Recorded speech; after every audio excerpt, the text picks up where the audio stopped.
this was not his real name. Abu Huraira, father of kitten. This was the title given to him by Prophet alayhi salatu wasalam. When the Prophet alayhi salatu wasalam noticed that he loved kitten, so one day he called him, Ya Abu Huraira. So since then, he was famous by the name of Abu Huraira, the father of kitten. His actual name, Muhaddithin mentioned, but the most common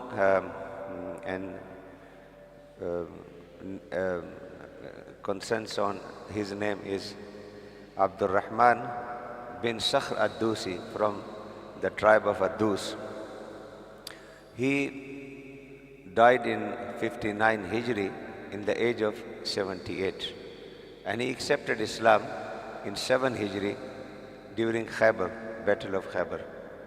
So he accepted Islam very late. But what's happened when he accepted Islam? He dedicated himself to Islam. So he was from Ashabu Sufa. Ashabu Sufa were the people, that's Ashab, those who were living day and night in Masjid al-Nabawi, in the area, and they have dedicated themselves to learn Islam from the Prophet ﷺ. And this is the answer to one of the questions. Some people say that he accepted Islam in 7 Hijri, very late. There were Sahaba as-Sabiqun al-Awwalun. They've accepted Islam ages before Abu Huraira radiallahu ta'ala anhu. But the narration of Abu Huraira is greater than all other Sahaba. And he is one of the top Sahabi in narration. In fact, 5,374 ahadith narrated from Abu Huraira. The top narrator, the number one narrator in Ashab of the Prophet ﷺ. There are 5-6 famous narrators from the Prophet ﷺ, and he is one of the top. So what is the reason? The one who accepted in 7 Hijri Islam, he narrates so many, and the As-Sabiqun al-Awwalun. So the answer is given by Abu Huraira radiallahu ta'ala anhu, and he said, when I accepted Islam, after accepting Islam, I dedicated myself to the Prophet ﷺ, day and night attaching with the Prophet and living in Sufa, living in Masjid al-Nabawi. So there was no other duty for me, no other activities, no other duty, no other job, just only as a student of the Prophet ﷺ. And the number was increasing, decreasing in Ashab Sufa, but those who were permanent resident of Sufa, of them Abu Huraira radiallahu ta'ala anhu, and Abdul Rahman bin Sakhr ad-Dawsi. So he said, this is one reason. So then in this period, I have not done anything. And then he said the other ashab, those who were as-sabiqun al-awwalun, but they used to go to market, they have their own businesses, they have their own families, they have their own other activities. Because of their all other busy life, they have not narrated so many things from the Prophet ﷺ the way I. And this is very understandable. The period is very short, 4 years, but you completely dedicate something. And the other ashab spend long time, but they have all other activities, all other various aspects of their life. The second thing Abu Huraira radiallahu ta'ala anhu mentioned, that one day I complained to the Prophet ﷺ about my, that, Ya Rasulullah, I forgot things, so do dua for me. So the Prophet ﷺ says to Abu Huraira, oh Abu Huraira, spread your cloak, apni chadar phailao. And then the Prophet ﷺ did special dua for Abu Huraira radiallahu ta'ala. And then he said, since then I have never forgot anything. This was the mu'jiza of the Prophet ﷺ, that the problem of the memory and hifaz, when I complained to the Prophet ﷺ, and he did a special dua for me. And from this day, I was completely different Abu Huraira. The other ashab, like Abdullah bin Umar, they know reading and writing. But Abu Huraira completely relying on his memory. Completely relying on what? On his memory. So all the hadith, like this 5,374, is narrated from Abu Huraira. Ashab of the Prophet ﷺ narrated from Abu Huraira. In fact, Abdullah bin Abbas, he was the student of Abu Huraira, that he learned from Abu Huraira. The great Imam of Hadith, Imam Zohri, he taken a Hadith from Abu Huraira.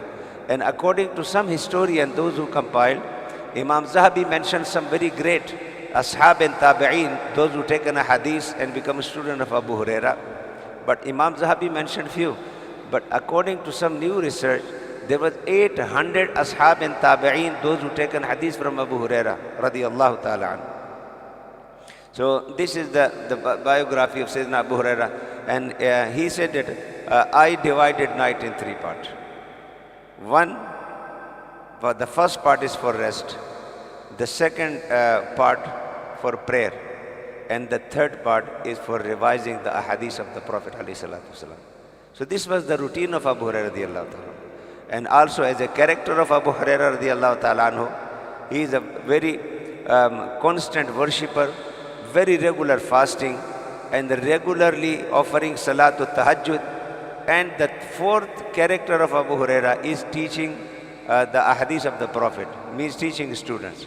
So teaching students, Abu Huraira. Tahajjud salat, regular Abu Huraira. And fasting very regularly, according to Sunnah, Abu Huraira. And worshipping most of the time.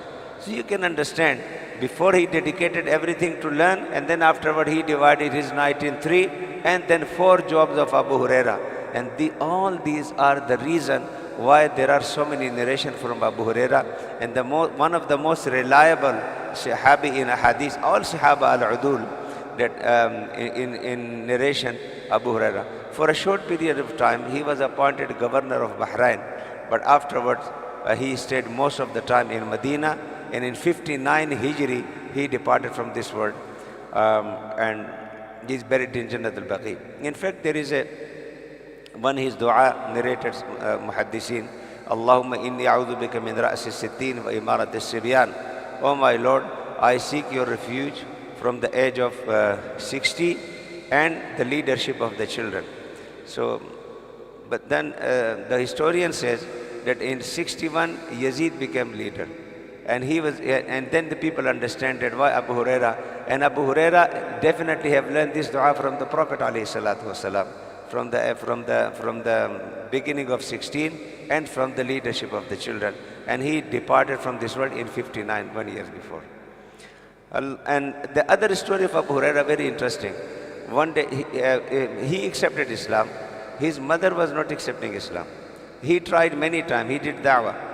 One day, when he was giving da'wah to his mother, so his mother says some very harsh word about Prophet ﷺ. Means that the word which he didn't like it at all. You know how the Sahaba used to love the Prophet ﷺ. Their love, their attachment. They were ready to sacrifice their life, everything. But here is the mother. So he said, he came crying to the Prophet ﷺ, Ya Rasulallah, I am in a very difficult situation. I tried my mother to accept Islam, but today he said something which I didn't like, Ya Rasulullah. And literally he was crying. When see the situation, Prophet ﷺ, he said, Allahumma ihdiha. The Prophet ﷺ raised his hand and he said, Ya Allah, guide the mother of Abu Huraira. And this is the miracle of the Prophet ﷺ, the mu'jiza. He said, when I return home, when I knock the door, I find out my mother is getting ready to bath and to clean herself to accept Islam. Somehow between changed the heart of my mother. Otherwise I was trying so many times, but he always used to refuse. But he said, then I came running back to the Prophet. And this time when I was crying from happiness that, Ya Rasulullah, your dua has been accepted, Ya Rasulullah. When you raise your hand, Allah subhanahu wa ta'ala changed the heart of my mother. And now she became Muslim. And when he said this, then he said, Ya Rasulullah, do dua for me and my mother to love the ummah of the Prophet ﷺ. So he did this dua. Allahumma habbib ubaydaka haza wa ummahu ila ibadika al-mu'minin wa habbibhum ilayhima.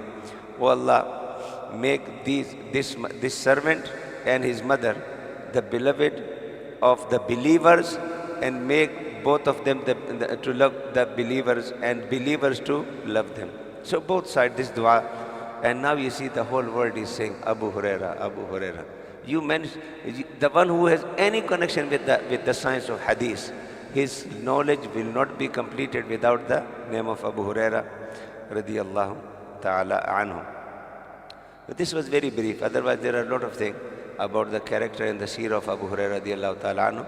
But the hadith is, إِنَّ اللَّهَ لَا يَنْظُرُ إِلَى صُوَرِكُمْ وَأَجْسَامِكُمْ وَلَكِنْ يَنْظُرُ إِلَى قُلُوبِكُمْ. In another hadith, إِلَى قُلُوبِكُمْ وَأَعْمَالِكُمْ. أو كما قال رسول الله صلى الله عليه وسلم. Allah subhanahu wa ta'ala does not look at your faces and your wealth. Allah subhanahu wa ta'ala look at your heart and your action. Very famous hadith, but it's very comprehensive. That if you want to become special in front of people, you can do anything. It will be show off. No one knows your intention. No one knows what is in your heart. But he said, when you are doing something for the bargah of Allah subhanahu wa ta'ala, whether it is a charity work, whether it is ibadat, whether it is social conduct, any khair, whether it is salat, siyam, qiyam, anything, la yanzuru ila suwarikum. Allah will not look at your appearance, how you appear. He will not look at your color. He will not look at your strength. He will not look at your beauty. He will not look at your clan. He will not look at your race. He will not look at your qabila, your tribe. And at the same time, he will not look at your wealth. Pharaoh was wealthy, Namrud was wealthy, great kings came, great Qarun. La yanzur ila amwalikum. You can't impress Allah subhanahu wa ta'ala with your wealth. Means you can become, with this show, yanzur ila qulubikum wa a'malikum. Allah subhanahu wa ta'ala look at your heart. Whatever you are doing, how purification is in your heart. And bear in your mind, when we say yanzuru ila qulubikum, so the most important thing is your faith, which is the driving force of your every single action. If there is any defect in your faith, there is a problem. Then the second thing is your intention. How pure is your intention? Then how you are sincere, how you are dedicated, how much ikhlas you have. All these things and how much you rely on Allah. So all these things is your inner self. You can hide it from anyone, the closest relation, from your wife, from your children, but you can't hide it. Alimun bizati sudur, the one who knows what is in your heart, what you are thinking, what you are intending. And the second thing, ila a'malikum, he will look at your action, your deeds. But these deeds again are attached with what? With your intention and with your inner feeling.